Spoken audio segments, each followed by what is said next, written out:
The sound of Cambria's laughter drifted through our kitchen window as I worked under the hood of my truck. She was on the phone with her best friend Lila, and her voice carried that particular tone she used when she thought nobody important was listening. "Honestly, Lila, sometimes I wonder why I even married him," she said, her words cutting through the evening air like a blade. "Keaton just sits around all day pretending to be some big-shot consultant. Meanwhile, I'm breaking sales records at Dad's company." I froze, wrench in hand, grease coating my fingers. 23 years of marriage, and this was how she really felt.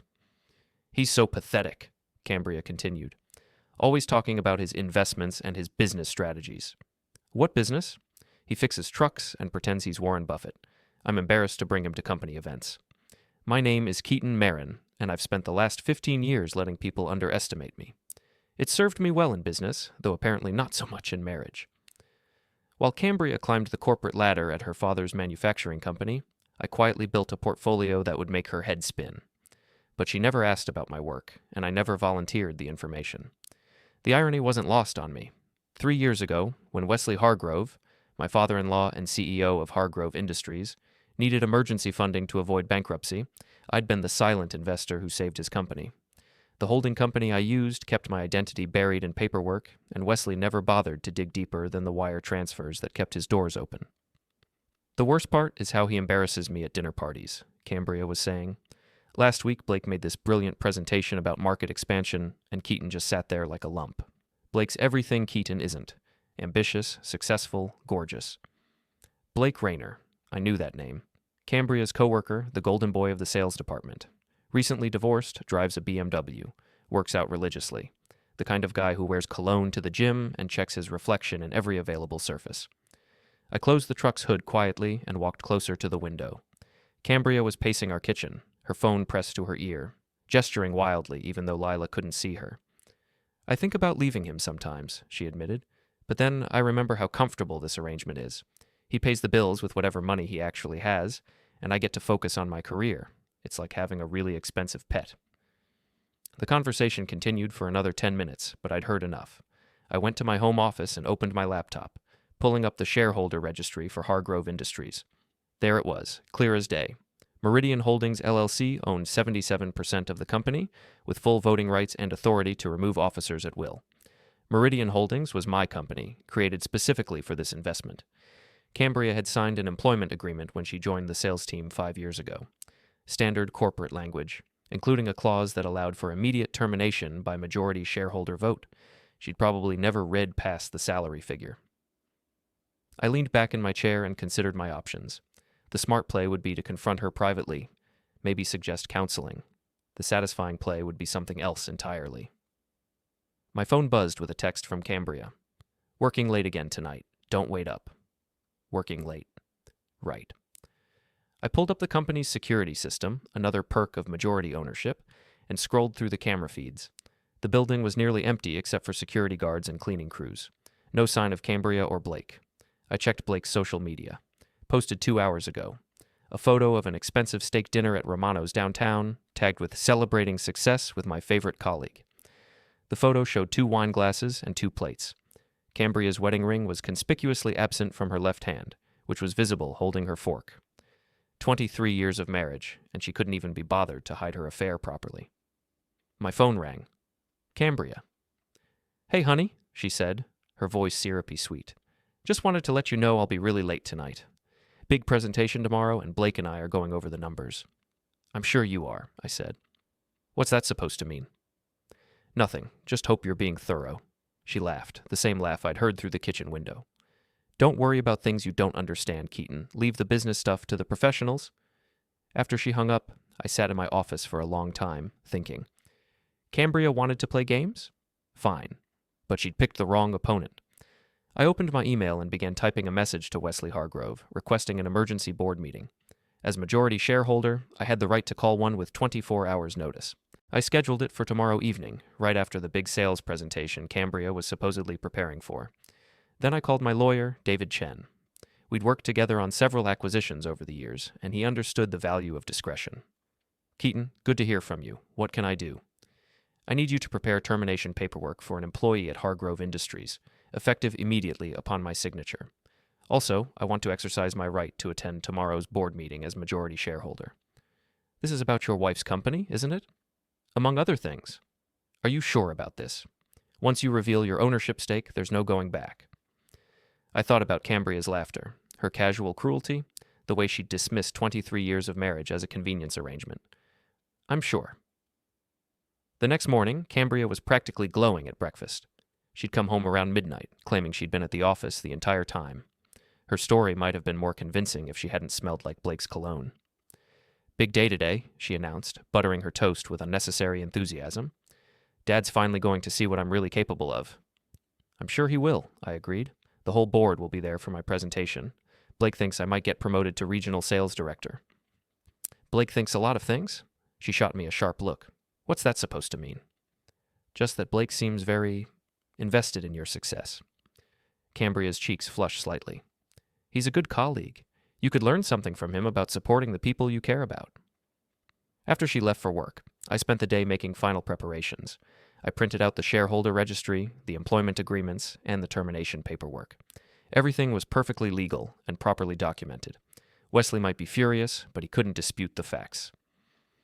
At 5 o'clock, I put on my best suit and drove to Hargrove Industries. The building was a monument to Wesley's ego, all glass and steel, with his name prominently displayed across the front. I'd helped pay for the recent renovations, though he didn't know it. The receptionist looked confused when I announced myself for the board meeting. I'm sorry, Mr. Merren, but I don't see you on the list. Check with Wesley. He should be expecting me. 5 minutes later, Wesley himself appeared in the lobby, looking puzzled and slightly annoyed. Keaton, what are you doing here? This is a business meeting. I know. That's why I'm here. I don't understand. You will. The boardroom was exactly what I'd expected. A shrine to corporate excess with a mahogany table that could seat 20 people and floor-to-ceiling windows overlooking the city.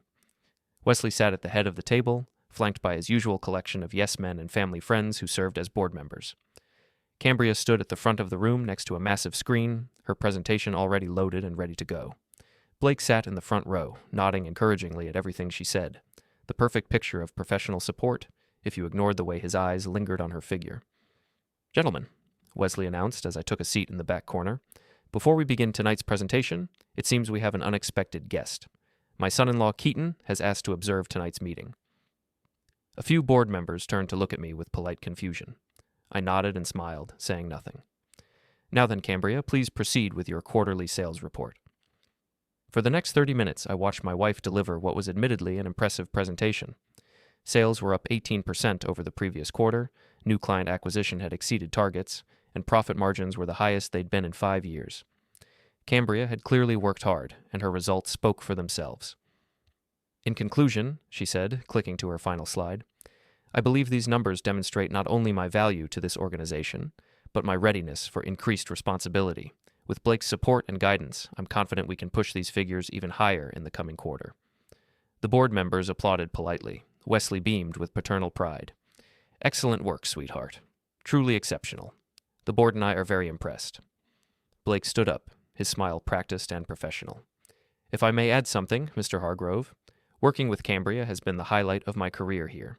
Her dedication, her intelligence, her attention to detail, she's everything you could want in a sales director. More applause. Cambria glowed under the praise. Thank you, Blake. Your mentorship has meant everything to me. The way she looked at him made my stomach turn. Not because of the obvious attraction, but because I'd never seen her look at me that way. Not even when we were dating. Wesley stood up, clearly preparing to make some kind of announcement about Cambria's promotion. This was my moment. Excuse me, I said, rising from my chair. Before we move on, I have something to add. Wesley frowned. Keaton, this is really not appropriate. You're here as an observer only. Actually, that's not quite accurate. I pulled out my folder and began walking toward the front of the room. I'm here as majority shareholder of Hargrove Industries. The room went completely silent. Cambria stared at me like I just announced I was an alien. That's ridiculous, Wesley sputtered. The majority shareholder is Meridian Holdings, and they're a private investment firm from Chicago. That's correct. I reached the front of the room and connected my laptop to the presentation system. Meridian Holdings, LLC, incorporated in Delaware 3 years ago. I'm the sole owner and operator. I clicked to my first slide. The corporate registration documents for Meridian Holdings, with my name clearly listed as president and sole member. This is impossible, Wesley said, but his voice had lost its confidence. Is it? I advanced to the next slide. The shareholder registry for Hargrove Industries. Meridian Holdings owns 77% of this company, acquired during your financial crisis 3 years ago. You needed $12 million to avoid bankruptcy. I provided it. Blake had gone pale. Cambria looked like she was about to be sick. "You're lying," she whispered. "Am I?" I looked directly at her, my voice calm and steady. 3 years ago, when your father was about to lose everything, who do you think saved this company? The mysterious investment firm that appeared out of nowhere with exactly the right amount of money and asked for no board representation? Wesley was frantically shuffling through papers, trying to find something to contradict what I was showing them. "The voting agreement," he said desperately. Meridian Holdings agreed to remain a silent partner. Meridian Holdings agreed to allow existing management to continue operations as long as performance remained satisfactory. I clicked to the next slide, the original investment agreement. However, the shareholder retains full voting rights and authority to remove officers and employees at will. I turned to face Cambria directly. "Speaking of which, I believe congratulations are in order on your outstanding sales performance. Truly impressive work." She nodded uncertainly, not sure where this was going. "However, I'm afraid your employment with Hargrove Industries is terminated, effective immediately." The room erupted. Wesley jumped to his feet, shouting about lawsuits and fraud. Blake started to say something about illegal termination. Cambria just stood there, her mouth opening and closing like a fish out of water. I clicked to my final slide, Cambria's employment agreement, with the relevant termination clause highlighted in yellow. As you can see, Section 12, Subsection 4 clearly states that employment may be terminated immediately by majority shareholder vote without cause. This termination is effective as of 6:47 p.m. today. I pulled out the printed termination letter and placed it on the table in front of Cambria. "Your access badges and company credit cards have been deactivated. Security will escort you from the building. You have until tomorrow at noon to collect your personal belongings from your office." Cambria finally found her voice. "You can't do this. This is my career. This is my life." "Your life?" I laughed, and even I was surprised by how bitter it sounded. "Yesterday you told your best friend that being married to me was like having an expensive pet. Today you find out that your pet owns your career." Wesley was red-faced and furious. "I'll fight this. I'll sue you for everything you have." "With what money? You're welcome to try, but I should mention that as majority shareholder, I also have the authority to remove the CEO. Your employment agreement has the same termination clause as everyone else's." That shut him up. Blake, meanwhile, had been quietly calculating his own position. "This doesn't affect the rest of the sales team, does it? I mean, Cambria's termination is obviously personal, but—" "Blake." I turned to look at him, and something in my expression made him take a step back. "Did you really think I didn't know about Romano's last night? Or the Marriott downtown 3 weeks ago? Or the weekend sales conference in Chicago that the company didn't pay for?" His face went white. "I'm not firing you, Blake. Yet. But I'd suggest you start updating your resume." I packed up my laptop and headed for the door. Behind me, the room had dissolved into chaos. Wesley was screaming about betrayal and revenge. Cambria was crying, though whether from anger or humiliation, I couldn't tell. Blake was frantically trying to distance himself from the whole situation. At the door, I turned back one last time. "Oh, and Cambria, don't bother coming home tonight. I've changed the locks." I drove home through the quiet streets of our neighborhood, past the manicured lawns and perfect houses that had once represented everything Cambria and I were supposed to want together. The irony wasn't lost on me that I'd spent years helping her father build the company that had ultimately given her the platform to humiliate me. My phone started ringing before I even reached the driveway. Cambria, of course. I let it go to voicemail. Then it rang again, and again. By the time I pulled into the garage, I had 7 missed calls and 3 text messages. The texts were particularly illuminating. "How could you do this to me? This is insane. Call me back right now. You're going to regret this." I poured myself a whiskey and sat in my home office, looking at the framed photos on my desk. Our wedding day, various anniversaries, family vacations, all those years of what I'd thought was building a life together, and she'd seen it as nothing more than a convenient arrangement. The landline rang. I almost ignored it, but the caller ID showed David Chen's office number. "Keaton, I just heard from Wesley Hargrove's attorney. He's threatening to challenge the termination." "On what grounds?" "He's claiming fraud, saying you concealed your identity to manipulate the company." I laughed. "David, every document was filed properly and legally. I never misrepresented anything. Wesley never bothered to investigate who was behind Meridian Holdings because he was too desperate for the money. I know that, and you know that, but he's angry and embarrassed. Angry people do stupid things. Let him try. The paperwork is bulletproof. After I hung up, I walked through the house Cambria and I had shared for 8 years. It felt different now, like I was seeing it clearly for the first time. Her things were everywhere. Expensive clothes, jewelry, cosmetics that cost more than most people's car payments. All of it purchased with money she'd assumed came from my consulting work, while she built her real career. The front doorbell rang at 9:30. I looked through the peephole and saw Cambria standing on the porch, her face streaked with makeup and her hair disheveled. Behind her, Blake's BMW sat in the driveway.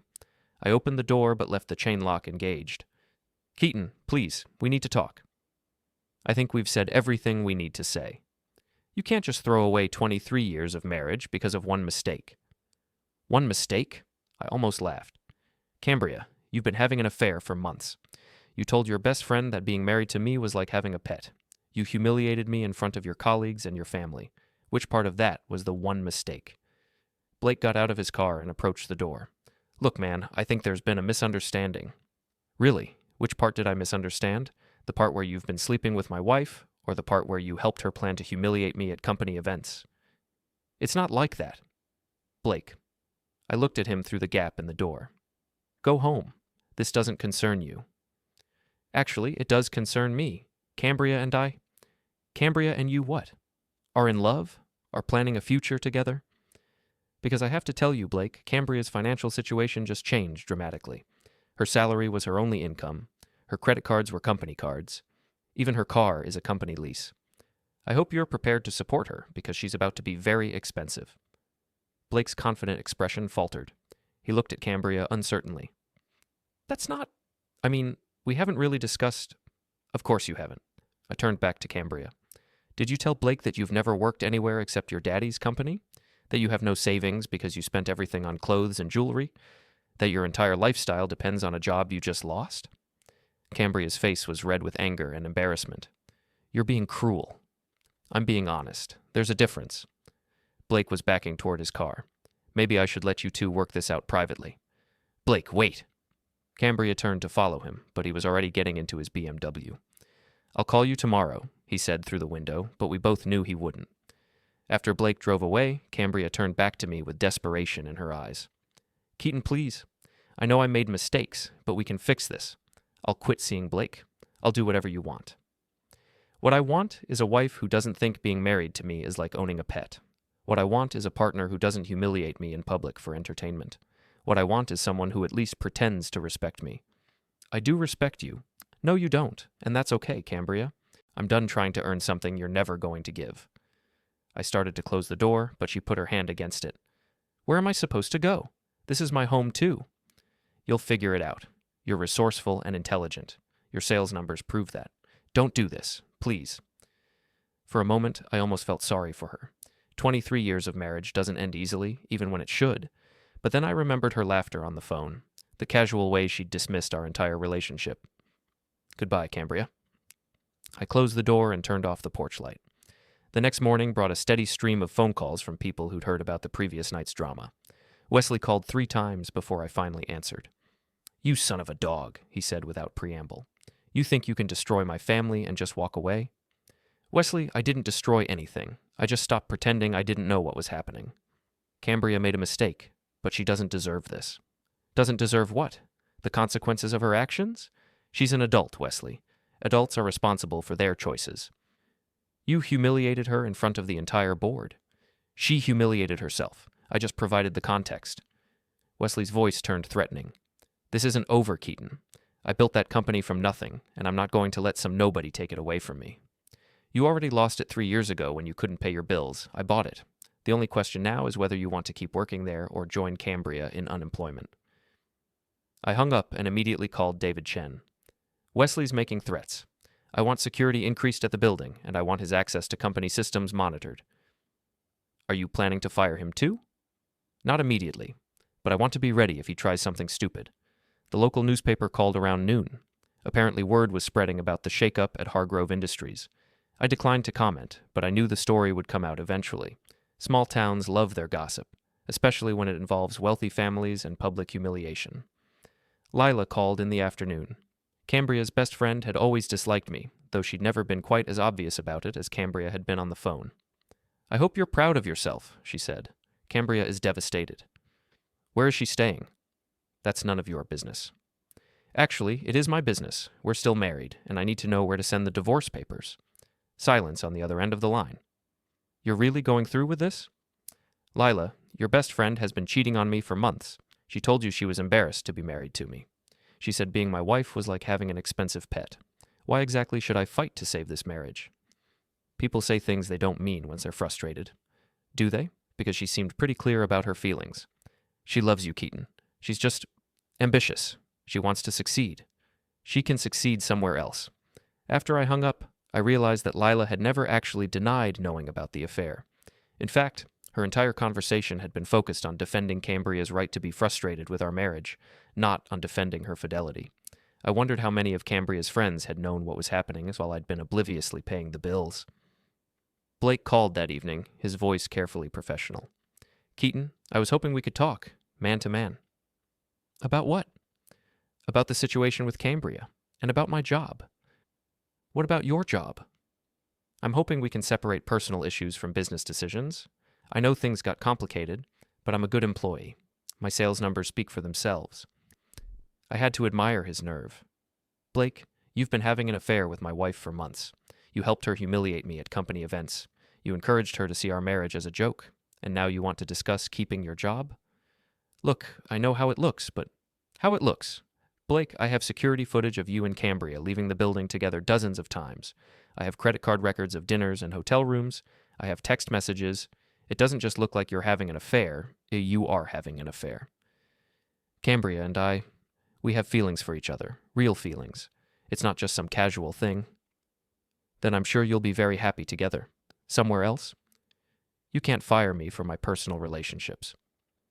I can fire you for violating the company's ethics policy, specifically the section about relationships between employees creating conflicts of interest.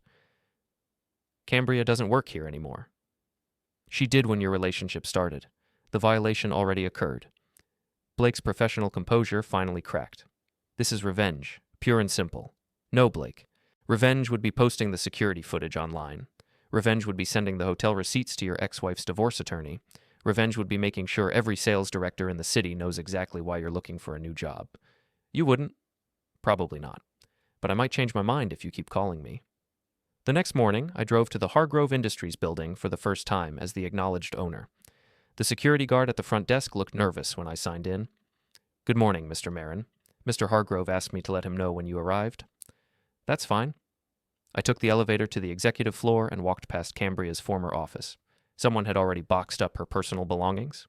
Through the glass walls, I could see her framed photos and desk accessories packed neatly in cardboard boxes. Wesley's office door was open, and I could hear him on the phone with someone, his voice angry and animated. I knocked on the door frame.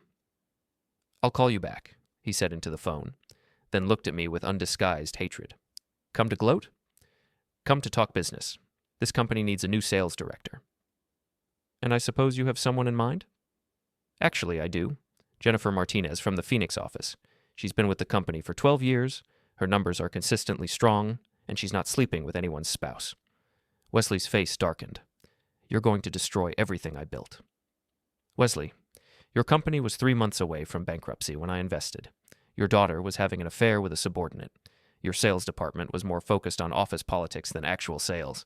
I'm not destroying anything. I'm fixing what was already broken." Cambria's affair has nothing to do with her professional capabilities. Doesn't it? She was using company resources to conduct a personal relationship. She was creating a hostile work environment for other employees who had to watch their colleague get special treatment. She was compromising her own judgment by mixing business with personal interests. Wesley stood up and walked to his window, looking out over the parking lot. "She's my daughter, Keaton. Whatever problems you and she have, she's still my daughter." For the first time since this whole thing started, I felt a flicker of sympathy for him. I know she is, and I'm not trying to hurt her because she's your daughter. I'm holding her accountable because she's an adult who made adult choices. What do you want from me? I want you to run this company professionally. I want you to focus on business instead of family drama. I want you to accept that Cambria's termination was justified and necessary. Wesley turned back to face me. "And if I can't do that, then you'll be joining her in the unemployment line. 3 weeks later, I was reviewing quarterly reports in my home office when Cambria showed up at my door unannounced. She looked different, thinner, tired, with none of the polished confidence she'd always carried herself with at work. "We need to talk," she said when I opened the door. I thought we already covered everything we needed to discuss. "Blake broke up with me." I wasn't surprised. Blake had struck me as the type of man who was attracted to success and status. Unemployed and financially dependent wasn't a good look on anyone, but especially not on someone he'd originally been drawn to because of her professional achievements. "I'm sorry to hear that." "Are you? Really?" I considered the question honestly. "Yeah, actually I am. I never wanted you to be hurt, Cambria. I just wanted you to stop hurting me." She stepped inside without being invited, looking around the house like she was seeing it for the first time. "I've been staying with Lila, but that's not working out. Her husband doesn't want me there long term." "What do you want me to say?" "I want you to say you'll give me another chance, that we can work through this." I led her to the living room, and we sat down on opposite ends of the couch we'd picked out together 5 years earlier. "Cambria, what exactly do you think we'd be working through? The affair? The public humiliation? The fact that you told your best friend being married to me was like having a pet?" She winced. "I was angry that day. I didn't mean it the way it sounded." "How did you mean it?" I meant that sometimes I felt like we were living parallel lives, like we were both just going through the motions." "And the affair? How did you mean that?" She was quiet for a long time, staring at her hands. "Blake made me feel important, valued, like what I did mattered. Your work did matter. Your sales numbers were genuinely impressive. But not to you. You never asked about my job, never celebrated my successes, never seemed interested in what I was accomplishing." I felt a stab of recognition. She wasn't entirely wrong. "You're right about that. I should have been more supportive of your career." "Then why weren't you?" "Because you made it clear that my opinions didn't matter. Every time I tried to ask about your work, you'd brush me off or explain why I wouldn't understand. You created a wall between your professional life and our marriage, and then you resented me for being on the wrong side of it." Cambria looked up at me with tears in her eyes. "I didn't realize I was doing that." "Didn't you? When was the last time you asked me about my work? When was the last time you showed any interest in what I do all day?" "You fix trucks and manage investments. What's there to ask about?" "I own a portfolio worth $43 million, Cambria. I've been the majority shareholder in your father's company for 3 years. I've consulted on acquisitions for 6 different manufacturing firms in the last 2 years. But you never bothered to ask for details because you'd already decided my work wasn't important." She stared at me in shock. $43 million? You want to know the really sad part? I would have told you all of this if you'd ever asked. I would have been proud to share my successes with you, but you were so convinced that I was some kind of loser that you never gave me the chance. I didn't know? You didn't want to know. There's a difference. We sat in silence for several minutes. Finally, Cambria spoke again. "So what happens now? Now you figure out what you want to do with your life. You're smart, you're capable, and you have real skills. You don't need your father's company or Blake's approval or my financial support to be successful. Are you divorcing me?" "Yes." "Can I ask why? I mean, if you're willing to admit that we both made mistakes, why can't we try to fix them?" I thought about how to explain it in a way she'd understand. "Cambria, for months you looked me in the eye every day while you were sleeping with another man. You sat at dinner tables with me while planning how to humiliate me in front of your colleagues. You took my money to pay for hotels where you met your lover. That's not a mistake. That's a choice. A series of choices. People can change. Maybe they can, but I can't forget. Every time I look at you now, I remember the sound of your voice when you told Lila that being married to me was like having an expensive pet. I remember watching you flirt with Blake at company events while wearing the jewelry I bought you. I remember the look on your face when you thought you were about to destroy my reputation in front of the board." Cambria was crying now, but I felt oddly detached from her tears. "I never meant for any of this to happen." "Yes, you did. Maybe you didn't plan for it to end this way, but every step along the path was deliberate. You chose to have the affair. You chose to humiliate me. You chose to see our marriage as a convenience rather than a partnership. So, that's it? 23 years, and you're just throwing it all away." "I'm not throwing anything away, Cambria. You already threw it away. I'm just finally accepting that it's gone." She stood up and walked to the window, looking out at the neighborhood where we'd planned to grow old together. "What about the house?" "You can have it. I'll sign it over to you in the divorce settlement." She turned back to me, surprised. "Really?" "Really. You'll need somewhere to live, and I never liked this place anyway. Too big, too formal. I'm thinking about getting something smaller. What about alimony? What about it? I don't have any income right now. You'll get temporary support while you find a new job. After that, you're on your own. Cambria nodded, accepting the reality of her situation. I want you to know that I did love you. I still do, in a way. I know, I loved you too. But love isn't enough when there's no respect or trust. She gathered her purse and headed for the door. At the threshold, she turned back one last time. For what it's worth, I'm sorry. About all of it. I know you are. After she left, I sat in my living room for a long time, thinking about the strange turns life takes. 3 months ago, I'd been a man who thought he had a solid marriage and a comfortable life. Tonight, I was a divorced millionaire who owned a manufacturing company and had no idea what to do next. My phone rang. David Chen. The divorce papers are ready for your signature. Also, Wesley Hargrove submitted his resignation this afternoon. He's recommending Jennifer Martinez for the CEO position. What changed his mind? I think he finally realized that fighting you is pointless. You hold all the cards. After I hung up, I walked through the house one more time, looking at the remnants of a life I'd thought I wanted. Tomorrow, I'd start figuring out what came next. Tonight, I was just grateful that the worst of it was finally over. I poured myself a whiskey and sat down at my computer to write an email to Jennifer Martinez. It was time to start building something new.